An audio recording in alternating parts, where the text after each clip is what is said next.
할렐루야, 살아계신 하나님께서 이 시간도 우리 가운데 함께 하시고 큰 은혜 베풀 믿습니다. 오늘은 복음과 십자가 5번째 시간으로 복음은 죄인을 부르는 것이다 라는 제목으로 하나님 말씀 증거하도록 하겠습니다. 오늘 본문은 예수님이 세리 마태를 부르는 장면입니다. 세리 그러면은 지금의 세무서 직원이라고 생각하면 안 됩니다. 예수님 당시의 세관은 로마가 식민지 백성으로 세금을 징수하기 위해서 세운 기관이고, 이 식민지 나라 백성 중에서 이 세리를 뽑았습니다. 그러니까 이 당시 세리들은 세금 징수할 때 좀 부당하게 징수도 하고 부정행위 이런 것들을 통해서 아주 악명이 높았습니다. 그래서 세리 그러면은 매국노 취급을 받았습니다. 우리식으로 하면은 일본에게 나라를 팔아먹은 친일파 이완용 정도의 사람이라고 할 수 있습니다. 그러니까 백성들이 얼마나 싫어하고 미워했겠습니까? 그런데 사람들을 깜짝 놀라게 만든 것이 있었습니다. 예수님이 세리 마태를 제자로 부르셨다는 것입니다.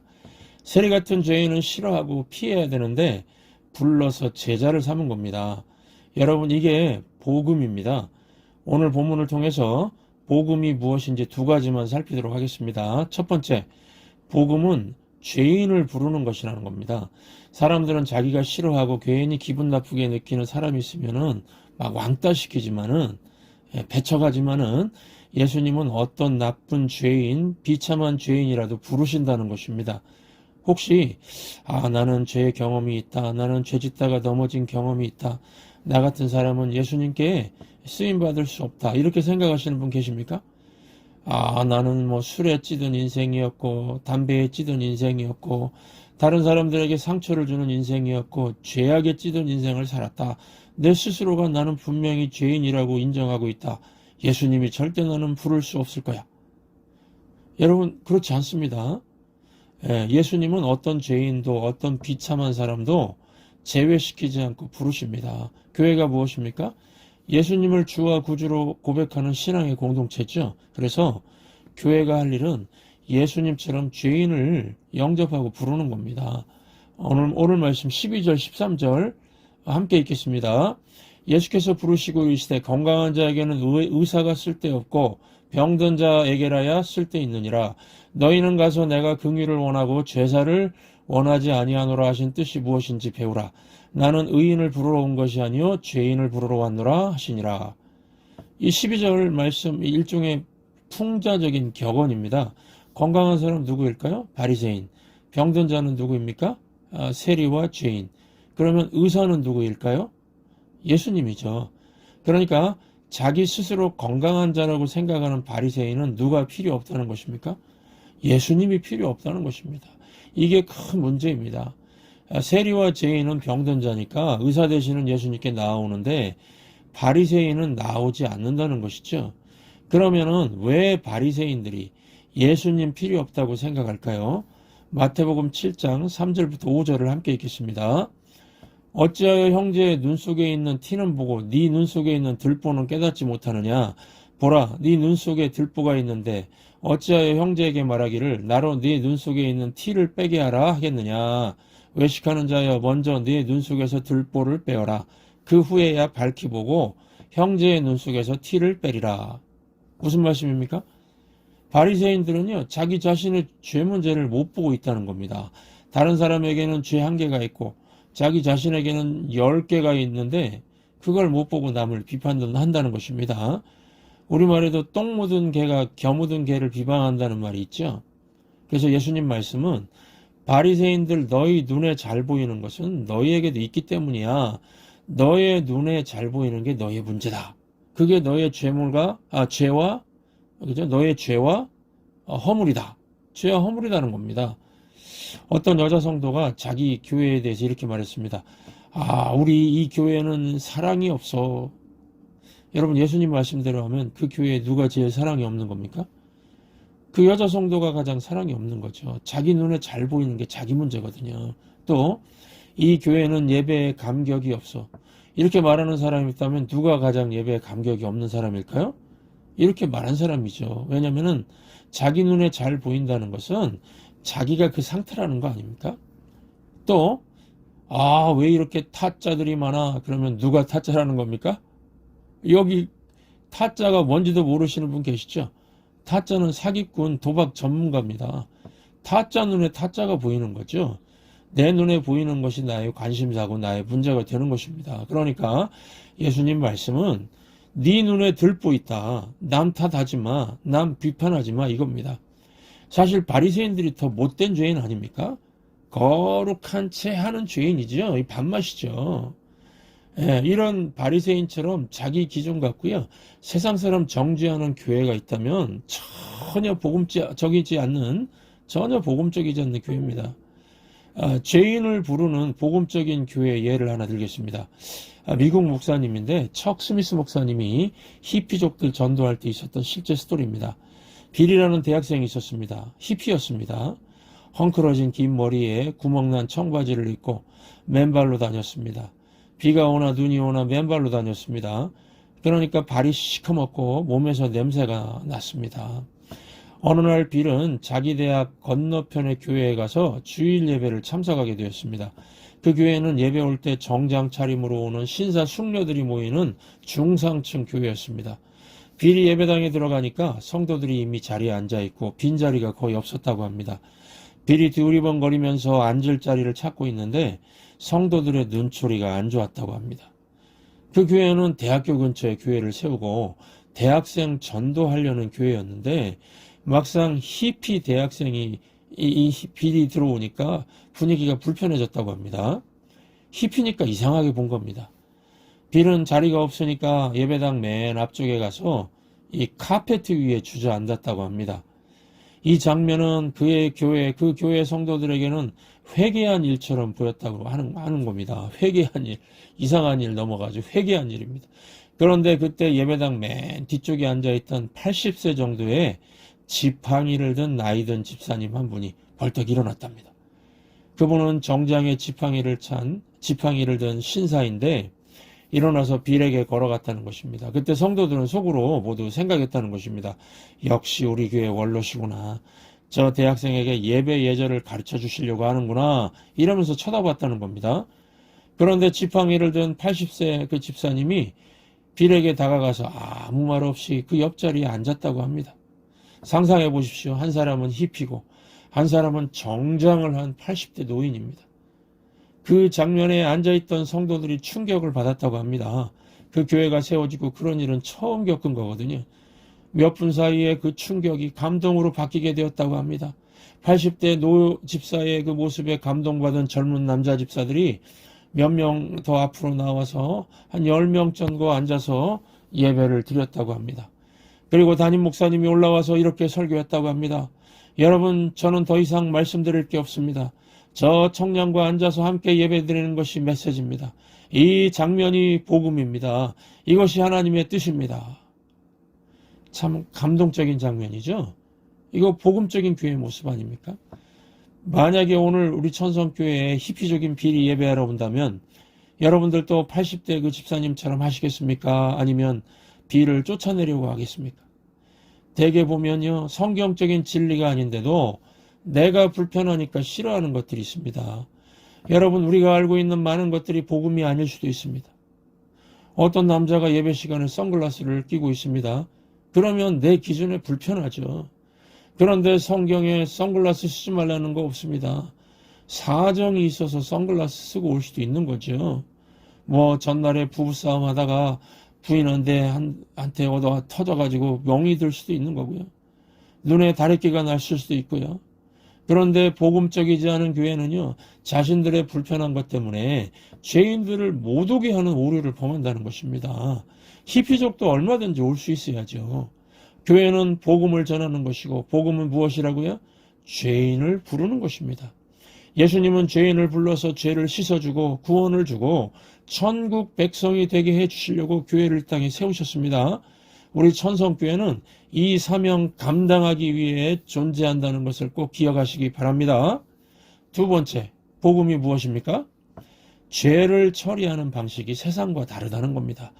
여러분, 우리 인간이 죄 문제를 해결하는 방식에는 두 가지가 있습니다. 첫째, 정죄하는 것입니다. 오늘 본문 보시면 바리새인들은 남을 정죄하고 있습니다. 10절, 11절 함께 읽겠습니다.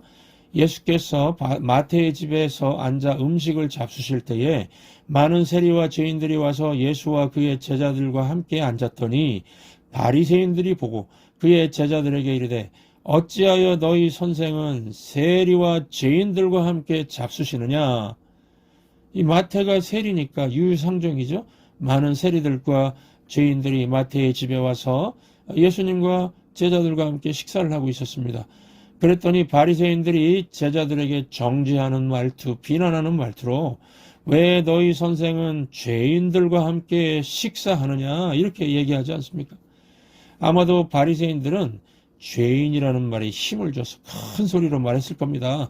죄인들과 식사하는 예수 이렇게요. 그러니까 예수님까지도 죄인의 카테고리에 넣어버리죠. 예수는 죄인의 친구네. 죄인 그러면서 정죄하는 겁니다. 정죄라는 것은요, 내가 누군가에게 죄를 정하는 것입니다. 당신은 죄인이야. 당신은 틀렸어. 왜 이렇게 정죄를 할까요?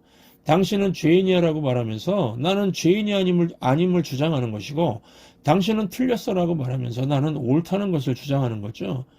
우리가 살면서 얼마나 정죄를 하면서 삽니까? 누군가 다투는 일이 있으면 시시비비를 가리죠. 내가 맞고 당신이 틀렸어. 이게 정죄 아닙니까? 친구 관계든 교우 관계든 이웃과의 관계든 심지어 부부 관계도 정죄를 주고받지 않습니까? 부부싸움에는 열전과 냉전이 있는 것 같습니다. 뜨겁게 싸우는 거는 열전, 차갑게 싸우는 거는 냉전이죠. 결혼하면 처음에는 깨도 볶고 햄도 볶고 여러 가지 볶아댑니다. 그러다가 말다툼도 하고 뜨겁게 싸웁니다. 이게 열전이죠. 시간이 흐릅니다. 서로의 마음이 싸늘해집니다. 저 사람은 벽이구나. 저 인간 안 되는구나. 그러면서 냉전으로 갑니다. 여러분, 부부가 냉전으로 가게 되면 거의 100% 상대방을 정죄하지 않습니까? 정죄로 부부관계 좋아질 수 있을까요? 불가능합니다. 여러분, 정죄는 두 가지가 없기 때문에 죄 문제 해결 못합니다. 첫째, 이 세상 그 누구도 정죄할 자격이 없습니다. 우린 한 사람의 전체를 볼 수 없습니다. 예를 들면 장발장이 빵 훔쳐먹게 된 상황 모르지 않습니까? 그런데 형사같이 따라다니면서 흉악한 죄인이라고 말하면 될까요? 우린 전체 그림을 볼 능력이 없습니다. 선과 악을 100% 판단할 수 있습니까? 하나님만 가능한 겁니다. 우리는 대충 알면서 다 아는 것처럼 그렇게 말할 때가 많다는 것입니다. 제가 참 답답하게 느끼는 것은요, 어떤 사람들은 교회 와서도 정죄하고 있다는 것입니다. 잘하는 사람, 못하는 사람, 옳은 사람, 틀린 사람. 우린 이런 자격 없습니다. 하나님께 모든 걸 맡기고 그냥 허용하고 품어주는 게 성도의 할 일이죠. 또 한 가지, 정죄하면 없는 거, 열매가 없습니다. 교회 다니는 어떤 여집사님 남편이 불신자인데 술을 좋아했습니다. 항상 집에 들어올 때는 술에 잔뜩 취해서 들어왔습니다. 어느 날 그 남편이 밤새 술 마시고 그 여집사님 새벽 기도 가는 시간에 집에 몰래 들어오다가 딱 걸렸습니다. 여자 집사님이 화가 나가지고요. 당신은 사람도 아니야. 당신은 구제불능이야. 이렇게 말했다고 합니다. 그러면은 그 말 듣고 회개했을까요? 도리어 성질 부리고 집을 나가버렸답니다. 정죄하니까 집 나가버린 겁니다. 반면에 다른 여자 집사님 남편도 술과 담배를 좋아하는 불신자였는데 밤새 술 먹고 들어온 남편을 따뜻하게 대했다고 합니다. 당신은 고주망태 되도록 술을 마셔도 꼭 집에 기어 들어오니까 참 훌륭해요. 어떻게 이렇게 잘 기어 들어와요? 역시 가정을 중요시하는 내 남편이에요. 이 말 듣고요, 불신 남편이 바로 교회를 나오게 되었다고 합니다. 여러분, 정죄가 아닌 그러므로 다른 죄 처리 방식이 있는데요. 내 자신의 죄 문제를 먼저 보고 그거 가지고 예수님께 나와서 애통해하는 겁니다. 다른 사람 연약함까지도 가지고 나와서 애통하는 거죠. 그리고 예수님 십자가 대속의 은혜로 내 죄부터 씻어내는 겁니다. 이게 복음입니다. 여러분, 인생에서 죄짐, 죄책감이 가장 무거운 거 아시죠? 죄짐에 눌린 사람들 보십시오. 다 우울하고 불행해 보이고 허무해 보이고요. 영혼이 아주 황폐합니다. 그래서 예수님 도와주세요. 내 죄를 씻어주세요. 애통하는 마음으로 구하라는 겁니다. 그러면 내 죄 문제 해결되고요. 새로운 인생을 시작할 수 있고 나아가서 다른 사람을 살리는 능력 있는 인생을 살 수 있습니다. 여러분, 내가 죄 문제 해결하고요. 내가 변화되면 남들에게 좋은 영향력 줄 수가 있습니다. 그 3살 때 뜨거운 물을 뒤집어 써서 이 손과 얼굴에 화상을 입은 이효진이라는 성도 얘기입니다. 그녀가 이제 자라서 청년이 되어 가는데 화상 입은 자신을 보고 사람들이 괴물 같다, 파충류 같다고 말하는 걸 들었답니다. 그래서 살고 싶지 않아서 자살 시도를 여러 번 했답니다. 그러다가 내가 살 길은 공부하는 것이라고 생각해서 열심히 공부해서 좋은 대학에 들어갔답니다. 대학에 들어가서 보니까요, 이쁘고 멋진 친구들이 너무 많은 것을 보고 자기 화상 입은 얼굴이 더 싫고 더 비참하게 느껴졌답니다. 그런 마음을 추스리고 겨우 열심히 공부해서 우수한 성적으로 졸업해서 취업을 하려는데 오라는 회사가 없었다고 합니다. 화상 입은 여자라고 안 뽑아주는 겁니다. 그러니까 인생이 참 힘들고 얼마나 비참했겠습니까? 그런 와중에 엄마가 교통사고로 죽게 되었답니다. 고난, 시련, 난관이 그치지 않는 거죠. 입에서 그냥 원망과 저주가 막 쏟아져 나왔답니다. 그 아빠는 딸 때문에 늘 힘들었는데 아내까지 죽고 나니까 얼마나 충격을 받았는지 수면제 없이는 5년 동안 잠을 못 잤다고 합니다. 그런데 이효진, 그녀가 예수님을 믿고 난 다음에 자기의 상처, 죄들이 씻겨지고 변화가 되었다고 합니다. 그리고 예수 믿고 나서 처음으로 드는 생각이 내가 아빠에게 감사를 좀 표현해야 되겠다. 이런 마음이 들었다고 합니다. 그래서 아빠한테 가서 아빠 감사해요. 그랬더니 아빠가 놀래가지고 왜 그래? 무슨 일이야? 아빠의 놀란 모습을 보면서 아빠 날 낳아주시고 키워주셔서 감사해요. 그랬답니다. 그랬더니요. 그날부로 아빠가 약을 끊었답니다. 여러분이 무슨 얘기입니까? 내가 변화되는 것이 다른 사람 살리는 힘이 된다는 겁니다. 혹시 나의 잘못된 삶 때문에 지금 주변 사람들이 약 먹고 있지 않습니까? 내가 먼저 예수님께 나오면 됩니다. 나 먼저 죄 문제 해결하고요. 내 영혼이 살아나면 된다는 것입니다. 내가 예수님의 보혈로 죄 씻음 받고 내가 먼저 변화되면은 주변 사람들이 변화되고 하늘나라의 풍성함을 누릴 수 있게 된다는 걸 기억하시면서 오늘 또 우리 예수님 만나고 예수님 보혈로 죄 씻음을 받고 모든 상처들 치유받고 돌아가셔서 주변 사람들 살려내는 귀한 삶을 사시기를 주의 이름으로 축원합니다. 너무 멀리 왔나요? 주님께 돌아가기에 사랑의 주님 그 품을 떠나 내 영혼 잃어버린 지금 너무 늦은 건가요? 내 영혼